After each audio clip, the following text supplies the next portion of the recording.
Hello everyone, good morning. তো আজকে দেখো, আজকে হচ্ছে আমার দেওরের বউ ভাত, আর এখানে দেখো আত্মীয় স্বজন পুরো বাড়িতে ভর্তি।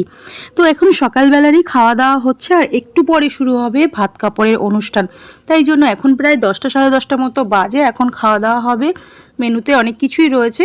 তো খাওয়া দাওয়া করে আমিও একটু বেরাবো, ভাত কাপড়ের অনুষ্ঠানটা শেষ হওয়ার পরেই আবার যাব হচ্ছে একটু ঠাকুরনগর ফুল কিনতে। আর তারপর তোমাদের সাথে শেয়ার করব বউ ভাতের পুরো ডেকোরেশন, আমার বউ ভাতের লুক, সবার বউ ভাতের লুক। তো দেখতে থাকো আর ভিডিওগুলো কেমন লাগছে জানিও। টাটা।